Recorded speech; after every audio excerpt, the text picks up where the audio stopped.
मेरा बहुत ही दिल कर रहा था पड़ोस की बेटी के साथ वे सब कुछ करने का। उसका फिगर देखते ही मुझे कुछ होने लगता। मेरे अंदर के जज्बात जाग उठते, लेकिन मैं तड़पता रहता। मुझे उसके साथ करने का बहुत ही दिल कर रहा था। जब मैं उसे देखता तो मेरे दिल में तूफ़ान उठने लगता।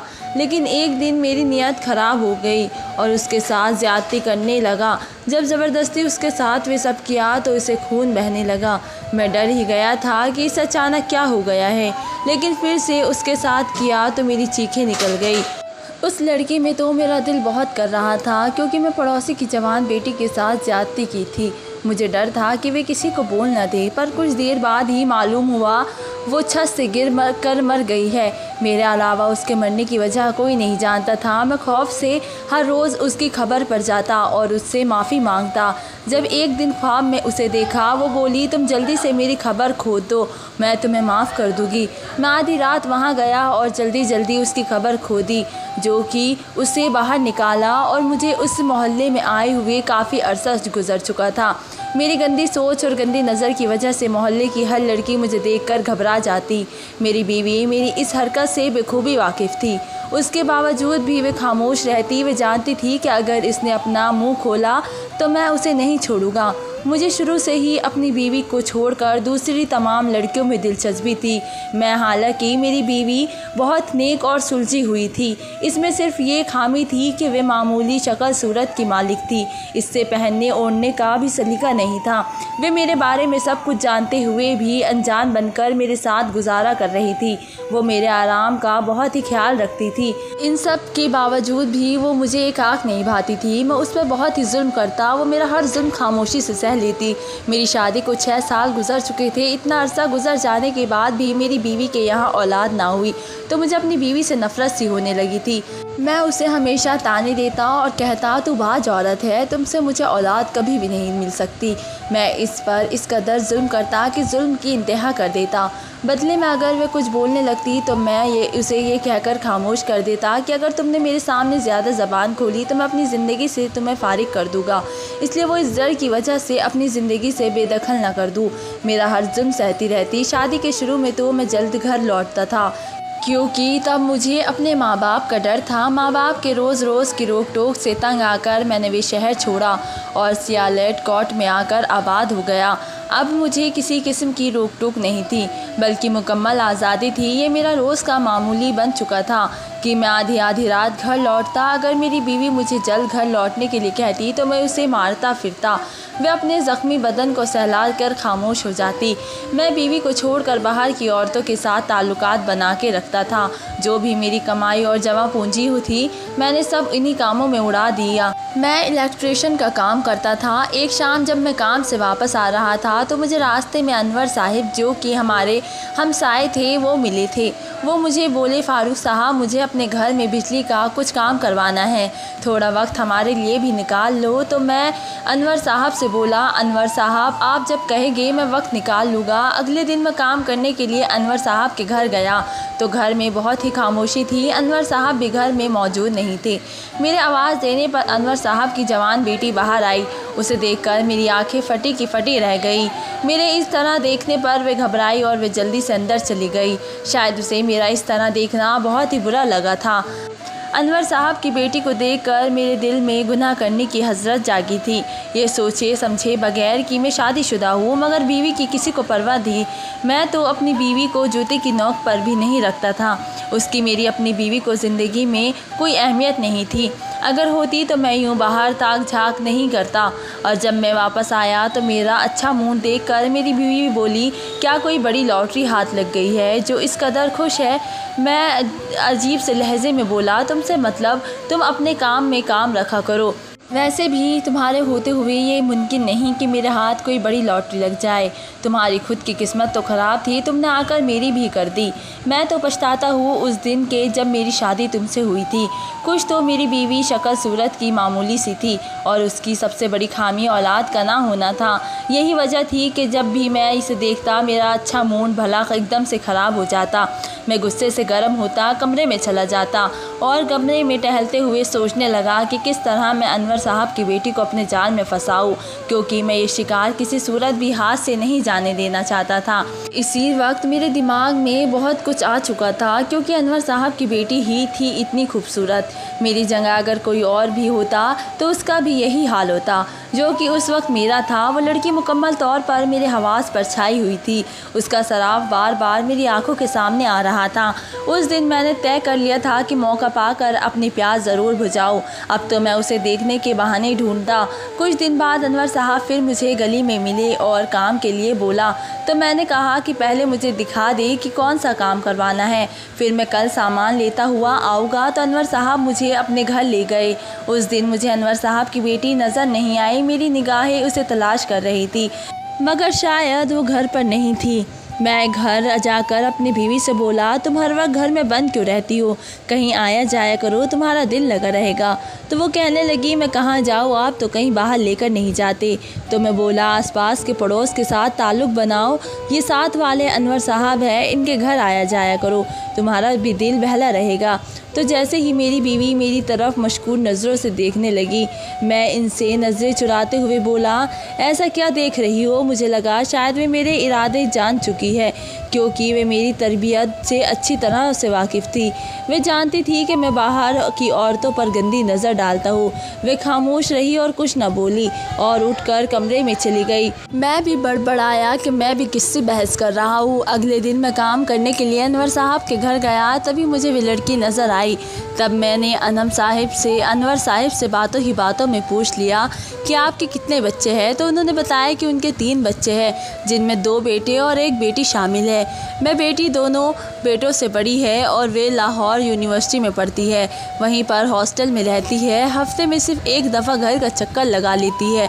माशाल्लाह से मेरी बेटी का ज़हीन बहुत ही अच्छा है, वह हर क्लास में टॉप करती है। ये सब सुनने के बाद मैं बहुत ही मायूस हुआ, क्योंकि मुझे अपनी ख्वाहिश पूरी करने के चांस बहुत ही कम नज़र आ रहे थे। मैं अपनी ख्वाहिश पूरी करने के लिए बहुत बेचैन था। जब दिन में मैंने अनवर साहब के घर काम किया, उस दिन के बाद से मेरी अनवर साहब से बोलचाल काफ़ी बढ़ गई थी। मैं अक्सर अपनी बीवी से कहता रहा कि वे अनवर साहब के घर जाया करे, इनसे मेल मिलाव रखे, लेकिन मेरी बीवी घर से निकलने के लिए तैयार ही नहीं थी। एक दिन मैं अपनी बीवी से बोला, आज खाने पे खूब एहतराम करो, क्योंकि मैंने आज खाने पर अनवर साहब और उनकी फैमिली की दावत दी है और मैं नहीं चाहता कि किसी भी किस्म की कोई कमी हो। वे पहली दफ़ा हमारे घर आ रहे हैं, इसलिए हर चीज़ अच्छे से तैयार करना। मेरी बीवी मेरे इस रवैये पर बहुत ही हैरान थी कि ये अचानक से मुझे क्या हो गया है, क्योंकि उससे पहले मैंने कभी भी किसी को अपने घर दावत नहीं दी थी, बल्कि मैंने कभी भी अपनी बीवी को किसी गैर मर्द के सामने आने तक नहीं दिया था। उस दिन मेरी बीवी ने भी खाने पर खूब सारे पकवान बनाए थे और अनवर साहब अपनी फैमिली के साथ हमारे घर पर आए। दावत के बाद जब वे लोग जाने लगे तो अनवर साहब की बीवी ने मेरी बीवी को अपने घर आने के लिए कहा। अगले दिन जब मैं काम से वापस आया तो मेरी बीवी घर में मौजूद नहीं थी। मुझे लगा कि शायद वे कमरे में होगी। मैंने तमाम कमरे चेक किए, मगर वे मुझे कहीं भी नज़र नहीं आई। काफ़ी देर गुजरने के बाद मुझे अपनी बीवी बाहर से आती दिखाई दी, तो मैं उसकी तरफ लपका और जाते ही एक ज़ोरदार थप्पड़ उसके मुंह पर रसीद किया। वे अपने मुंह पर हाथ रखकर बाहर हाथ रखे हक्का बक्का मेरी तरफ देखने लगी। मैं बोला, कहाँ गई थी, तो किससे मिलकर आ रही है? मेरी गैर मौजूदगी में तुम कहाँ कहाँ जाती हो, अगर किस किस से मिलती हो? मैं सिर्फ अपनी ही सुनाई जा रहा था। अपनी बीवी की मैंने एक न सुनी। जब मैंने हद ही कर दी तो वो बोली, मैं किसी से मिलने नहीं गई थी, ना ही मैं आप जैसी हूँ कि घर से बाहर दूसरे मर्दों पर नज़र रखूँ। ये सुनने के बाद मैं आग बगूला हो गया और अपनी बीवी को कमरे में ले जाकर उसकी खूब धुलाई की। उसके जिस्म पर निशान पड़ गए और वह दर्द से कराने लगी। मुझे उसकी तकलीफ़ की कोई परवाह नहीं, उसे तकलीफ़ देकर मुझे खुशी होती। मेरी बीवी ने मुझे बताने की बहुत कोशिश की, लेकिन मैंने उसकी यह एक न सुनी। बाद में मुझे पता चला कि वो मेरे कहने पर साथ वाले हमसाये के घर गई थी। लेकिन मुझे उसकी इतनी सी भी परवाह नहीं हुई कि मैंने एक बेकसूर अपनी बीवी को बहुत बेदर्दी से मारा था। इसके बावजूद भी उसने उफ तक नहीं किया, बल्कि वे मेरे हर जुल्म को बर्दाश्त करती रही। अब ये मेरा हर दूसरे तीसरे दिन का मामूल बन गया चुका था कि मैं अनवर साहब के घर चक्कर लगाता। हम दोनों पड़ोसी आपस में बहुत ही बेतकल्लुफ़ हो गए थे। ईद उल अज़हा की छुट्टियों हुई तो अनवर साहब की बेटी हॉस्टल से घर आ गई। अब तो मेरा अनवर साहब के घर जाना आना और भी ज़्यादा बढ़ गया था। मेरी बीवी शायद मेरे इरादे को भाग गई थी, इसलिए एक दिन वो मुझसे बोली, फ़ारूक ये आप ठीक नहीं कर रहे। मैं आपके इरादे से बेखूबी वाकिफ़ हूँ। मैं अपने दोनों हाथों को मसलते हुए बोला, क्या इरादे हैं मेरे, और तुम क्या जानती हो? यही कि अनवर साहब की बेटी की वजह से ये सब कर रहे हैं आप। तो मैंने इससे बालों से पकड़ते हुए कहा, सब जानते भी हो तो गूंगी बन के गूंगी बन जाओ, क्योंकि अगर तुमने आने अपना मुंह खोला तो मैं ये मुंह दोबारा खोलने के काबिल नहीं छोड़ूंगा। और मैंने तुम्हें 1000 दफ़ा कहा है कि मेरे मामलों में दूर रहा करो। वो तकलीफ़ से कर्रा रही थी, मेरे बालों को छोड़ दो, मुझे बहुत ही तकलीफ़ हो रही है। मैंने एक झटके से उसके बाल छोड़े तो वो नीचे ज़मीन पर गिर गई। मैं बड़बड़ाया कि पता नहीं किस किस्म की ढीठ औरत हो। मैं जाने के लिए मुड़ा तो मेरी बीवी पीछे से बोली, मैं आपको किसी मासूम की ज़िंदगी तबाह नहीं करने दूंगी, चाहे फिर उसके लिए मुझे अपनी जान ही क्यों ना देनी पड़े। मैंने दोबारा से मारने के लिए हाथ उठाया कि दरवाजे पर दस्तक हुई। मैं बोला, जल्दी से अपना हाल दुरुस्त करो। इतना कहकर मैं खुद दरवाज़ा खोलने के लिए चला गया। दरवाज़ा खोलने के बाद मेरी आंखें तो फटी की फटी रह गई, क्योंकि मेरे सामने अनवर साहब की बेटी खड़ी थी। दरवाज़ा खुलते ही उसने सलाम किया तो मैं उसे ही देख के जा रहा था। मेरी बीवी आई और बोली, आओ बेटा अंदर आओ। वो बोली, आंटी मम्मा ने ये बिरयानी भेजी है। मेरी बीवी ने उसे जल्दी से बर्तन पकड़े और बोली कि ठीक है बेटा, अब तुम घर जाओ और शाम होने वाली है। मुझे अपनी बीवी की इस हरकत पर बहुत ही गुस्सा आया, लेकिन मैं खामोश रहा। मैं जानता था कि मेरी बीवी ने मेरी मौजूदगी की वजह से उसे बैठने के लिए नहीं बोला। अगले दिन ईद थी। ईद वाले दिन शाम को मैं अपनी बीवी को लेकर अनवर साहब के घर गया। पहले तो मेरी बीवी ने जाने से साफ इनकार कर दिया, मगर जब मैंने उसे धमकी दी तो मैं तुम्हें तलाक दे दूँगा, तो वो फ़ौरन जाने के लिए राज़ी हो गई, क्योंकि वो जानती थी कि अगर मैंने उसे इस घर से निकाल दिया तो उसके रहने के लिए कोई दूसरा ठिकाना नहीं है। मैंने अपनी बीवी से जब भी कोई बात बनवानी थी तो यह हथियार इस्तेमाल करता था, जिससे वह फ़ौरन मेरी बात मान लेती थी। जब हम अनवर साहब के घर गए तो मेरी बीवी बहुत ही सहमी हुई थी। ऐसा लग रहा था कि जैसे किसी ने उसे खूब मारा हो। उसकी यह हालत देखकर अनवर साहब की बीवी बोली, नादिया तुम्हें क्या हुआ है, क्या कोई परेशानी है? तुम बहुत ही सहमी हुई लग रही हो। इससे पहले कि मेरी बीवी कुछ बोलती, मैं जल्दी से बोला, ये कभी बाहर नहीं निकली, शायद इसी वजह से आपको ऐसा लग रहा है। मेरी बीवी जो मेरी तरफ देख रही थी, मैंने उसे घूरा। कुछ देर बाद अनवर साहब की बेटी मशरूम लेकर आई। उसने ट्रे टेबल पर रखा और खुद सर्व करने लगी। जब उसने गिलास मुझे पकड़ाया तो मैंने उसके हाथ को छूते हुए शरबत का गिलास पकड़ा। वो एकदम से उछलकर पीछे हट गई। अनवर साहब बोले, बेटा क्या हुआ है? मैं जल्दी से बोला, कुछ नहीं अनवर साहब। बेटी से गिलास नीचे गिरने लगा था, वह तो मैंने संभाल लिया। मेरी इस हरकत के बाद हम लोग जितनी देर वहाँ रहे, अनवर साहब की बेटी मुझे कहीं नज़र नहीं आई। शायद वो मुझसे डर गई थी। मुझे खुद पर बहुत ही गुस्सा आया कि मैंने यह हरकत क्यों की। अब शायद वे भी मेरे सामने ना आई। मैंने खुद ही अपने लिए काम मुश्किल कर दिया था। मैं जब भी उस लड़की को देखता तो जैसे मुझ पर शैतान हावी हो जाता। ईद उल अज़हा की तीसरा दिन था जब अचानक अनवर साहब के घर में कोहराम मच गया। उनके घर में रोने की आवाज़ में आने लगी और मैं तो अब मेरी बीवी भागते हुए अनवर साहब के घर गए कि पता नहीं क्यों उनके घर में रोने की आवाज़ आ रही है। पूछने पर पता चला कि अनवर साहब की मां का इंतकाल हो गया है, जो कि मुल्तान में मुकीम थी और अनवर साहब को अपनी जॉब की वजह से मजबूरन लाहौर आकर शिफ्ट होना पड़ा। हम लोग अनवर साहब की फैमिली को दिलासा देते रहे। अनवर साहब मुझसे बोले, फ़ारूक क्योंकि मुल्तान का सफ़र बहुत ज़्यादा है और अगर बच्चे भी हमारे साथ गए तो उनकी तालीम का हर्ज होगा, इसलिए मैं ये जिम्मेदारी आप लोगों पर छोड़कर जा रहा हूँ। आप लोग मेरे बच्चों का ख्याल रखना। मैं बोला, अनवर साहब आप फ़िक्र ही ना करें, आकर हमसाए के काम आते हैं। बस आप बेफ़िक्र होकर जाए, खुदा आपकी माँ की मग़फ़िरत फ़रमाए। हम हैं ना, हम सब देख लेंगे। अनवर साहब और उनकी बीवी मुल्तान के लिए रवाना हो गई। मैं अपनी बीवी से बोला कि बच्चों का ख़ास ख्याल रखना, अब इन बच्चों की ज़िम्मेदारी हम पर है। जब तक वो लोग नहीं आ जाते मैं सुबह ही काम पर चला गया। काम से वापसी पर मैंने सोचा क्यों ना अनवर साहब के घर का चक्कर लगा लिया जाए और उनके बच्चों की खैरियत मालूम कर ली जाए। आखिर को अनवर साहब अपने बच्चों की ज़िम्मेदारी हम पर छोड़कर गए हैं। अभी मैं घर के अंदर दाखिल हुआ ही था कि मुझे अनवर साहब की बेटी की आवाज़ सुनाई दी, जो फ़ोन पर किसी से गुफ्तगू में मसरूफ़ थी। आवाज़ डाइनिंग रूम से आ रही थी। मैं डाइनिंग रूम की तरफ गया तो वे टहल टहल कर किसी से बातें करने में मसरूफ़ थी। मैं अनवर साहब की बेटी को देखकर ठहर गया, और क्योंकि आज से पहले मैंने उसे भी इस रूप में नहीं देखा था। इतने टाइट जीन्स के ऊपर शर्ट पहनी हुई थी, जो बड़ी मुश्किल से उसके जिस्म को साथ वो ढांचे हुई थी। खुले बाल और भरपूर मेकअप के बहुत ही हसीन लग रही थी। आज से पहले मैंने कभी भी उसे इस लिबास में नहीं देखा था। शायद ये हॉस्टल में रहने का असर था कि वे अपने माँ बाप के सामने तो शलवार कमीज़ में ढकी छुपी रहती थी, लेकिन जैसे ही उसे मौका मिला उसने आधे कपड़े पहनना शुरू कर दिए। वे अपने लिबास से अलग लग रही थी कि वे किसी शरीफ घराने की बेटी है। जब मुझे उसकी नज़र मुझ पर पड़ी तो मुझे देखकर मुस्कुराने लगी। मुझे तो लगा था कि वो बहुत ही नेक और आयादात लड़की है, लेकिन इस दिन वे मुझ पर सारे राज खुल गए। उस दिन उस लड़की को मुझसे ज़रा बराबर भी खौफ न आया। मेरी हवाइयाँ उड़ी हुई थी। घर आकर मैं अपनी बीवी से बोला, वह अनवर साहब की बेटी इस कदर सादा नज़र आती थी, ऐसा लगता था कि वे बहुत ही मासूम है, लेकिन वे जैसे नज़र आती है वैसे बिल्कुल भी नहीं है, बल्कि वे बहुत ही आवारा किस्म की लड़की है। मैंने फ़ोन पर उसे किसी से बात करते हुए सुना। शायद वो कोई लड़का था और वो बात कर रही थी। तो मेरी बीवी बोली, आपको इससे क्या, वो किसी से भी बात करे, वे जाने और उसके माँ बाप जाने, हमें क्या। मैं तो बोला, अनवर साहब अपने बच्चों की ज़िम्मेदारी हम पर छोड़कर आ गए हैं। अनवर साहब को मुल्तान गए हुए 1 हफ़्ता गुजर चुका था। इस 1 हफ़्ते में मैं अनवर साहब की बेटी की हकीकत जान चुका था।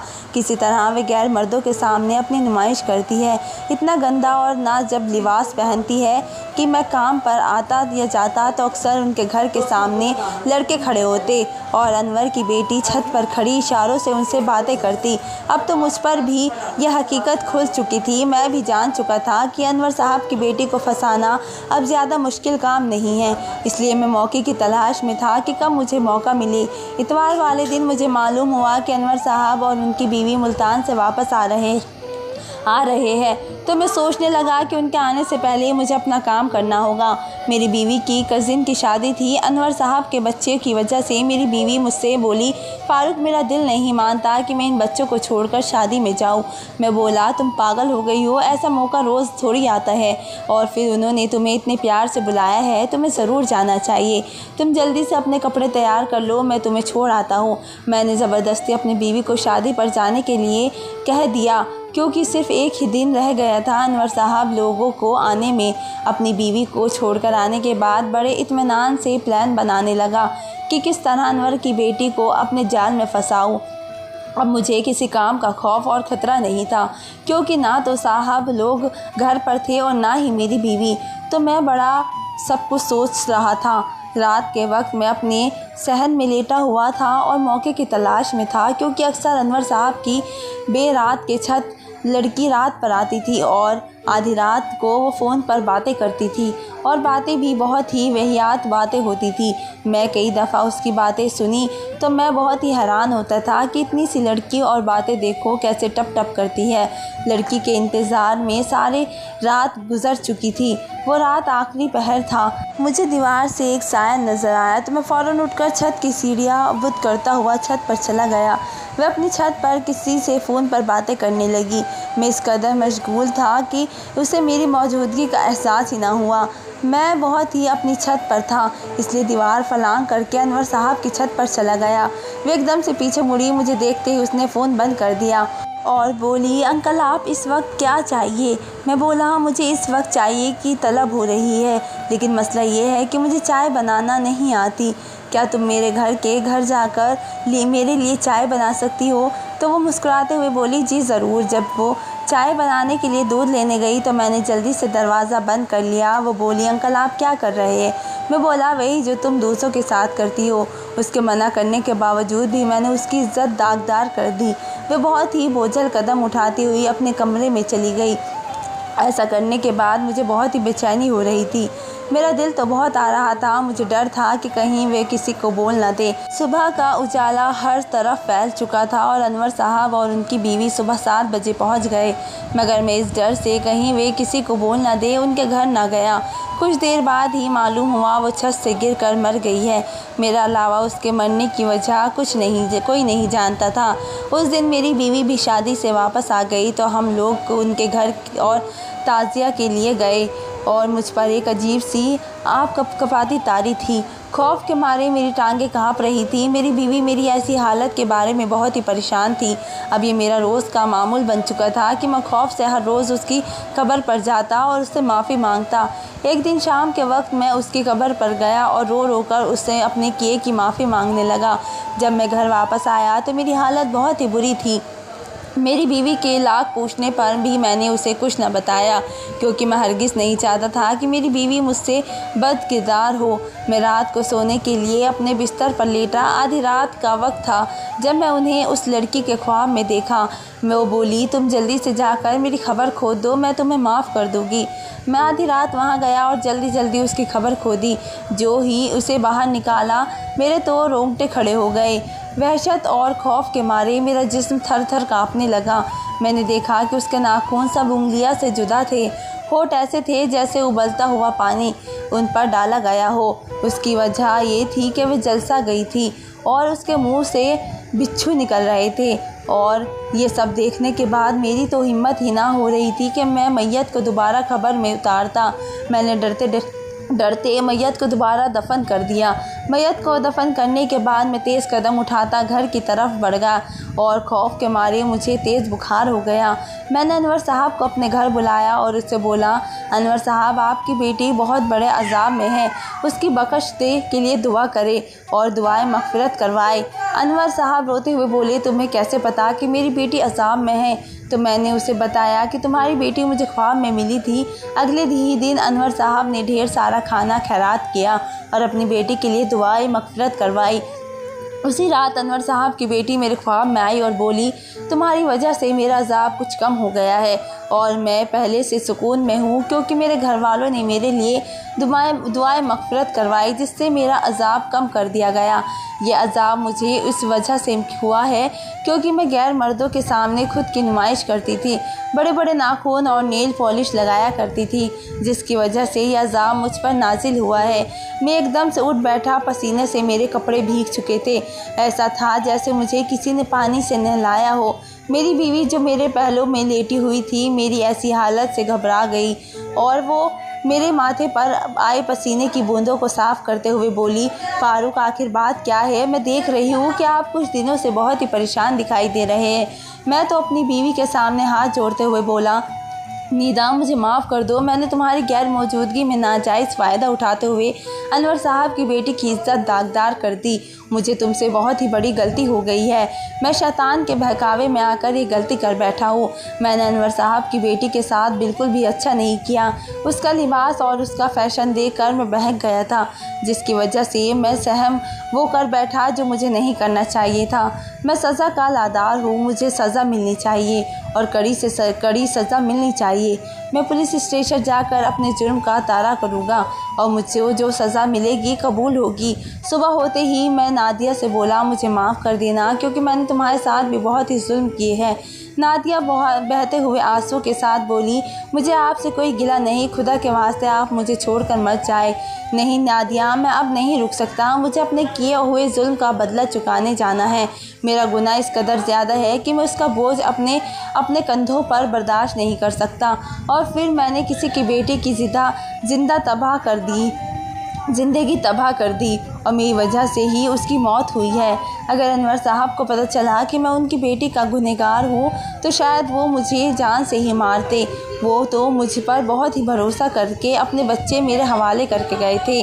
उनको क्या पता था कि मैं एक दरिंदा सिफत इंसान हूँ जिससे किसी की इज्जत की कोई पास भी नहीं।